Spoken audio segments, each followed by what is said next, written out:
Welcome, and thank you for watching Rainbow House's Dating Violence for High School Students. The objective focuses on warning signs, the cycle of abuse, safety planning, as well as how to help a friend in an abusive relationship. My name is Shannon Sexton, and I'm Rainbow House's Teen and Youth Advocate. Not only will I be your narrator today, but I will also be the person talking to your students in the high school setting. If you have any questions about the programming, please use the contact information at the end of the slide. To start off session 1, we ask students to take a pre-survey. There's 6 questions. Some of the things we ask about is dating violence, sexual assault, consent, and unhealthy dating relationships. Some of the questions include, do you have an understanding of what dating violence is? Do you understand what sexual assault is? And do you know what age individuals consent to sex in Wisconsin? After the pre-survey, we discuss what Rainbow House is. I explained to them that Rainbow House is a place where adults and their children can go if they're not feeling safe. I show them pictures of the shelter and discuss how Rainbow House looks just like a normal home as seen in the picture.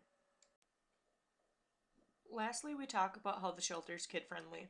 Although it's not pertinent to high school students, we do explain that there is a playroom with toys and a TV and Xbox, and a playground set outside that is fenced in. This is to reassure them that children are most definitely welcome. We then discuss how the shelter has multiple bedrooms that can house up to 14 people, as seen in the top left. We also look at our kitchen, which is in the top right, and explain how we have normal appliances just like the ones you'd see at home. We also have a living room, as seen in the bottom left, and a laundry room, as seen in bottom right. Lastly, we talk about how the shelter is kid-friendly. Although it's not pertinent to high school students, we do explain that there is a playroom with toys and a TV and Xbox, and a playground set outside that is fenced in. This is to reassure them that children are most definitely welcome. Lastly, we talk about how the shelter is kid-friendly. Although it's not pertinent to high school students, we do explain that there is a playroom with toys and a TV and Xbox, and a playground set outside that is fenced in. This is to reassure them that children are most definitely welcome. After discussing what Rainbow House is and what we do, we'll go into the 2 types of wheels, the equality wheel and the power and control wheel. I'll go over each segment of the wheel with the students and discuss in depth what each one means.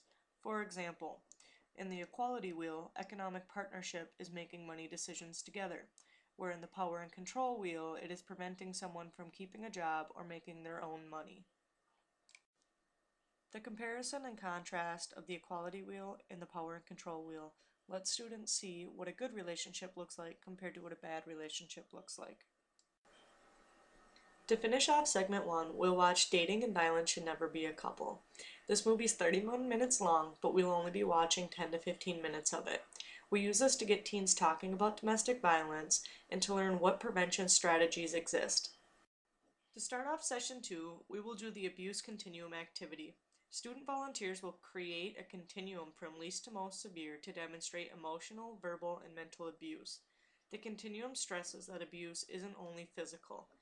You can see some of the cards that students will arrange on the slide. After the abuse continuum, we are going to play a build a date game. This game asks students to pick traits, although unseen at the time, that may contain good, bad, or neutral. Some of the good includes respects you, stops when told no, and is responsible. Some of the bad include calls you names, blames you for everything, and is insecure. And lastly, the neutral could be social, athletic, and energetic. The students will then look at some of the traits that they've received and decide whether or not they'd like to keep them or not. They are only allowed to trade or discard one. At the end, we'll see what their date looks like and analyze their limits in a relationship. The last segment of session 2 includes digital abuse and safety. We'll talk firstly about the pros and the cons of technology. We'll then watch a video called It's Personal.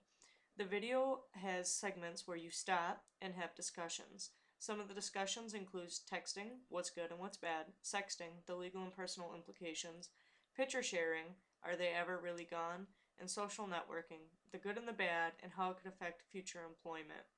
The video also provokes critical thought about trust, jealousy, and the role of bystanders. If you'd like to see a clip of the video the students will be watching, please see the link attached. It will also be in the description section. Session 3 has a law enforcement officer come to speak about the legal aspects of dating violence. They will talk about the laws, what happens if a law enforcement officer gets involved, and what are the penalties of dating abuse, including sexual assault and physical assault. We end Session 3 by doing a post test.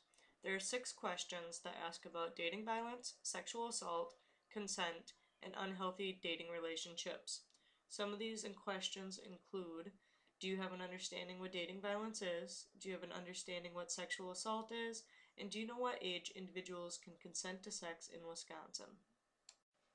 Thank you for watching our recording on dating violence by Rainbow House. If you have any questions, please contact me, Shannon Sexton, at 1-800-956-6656.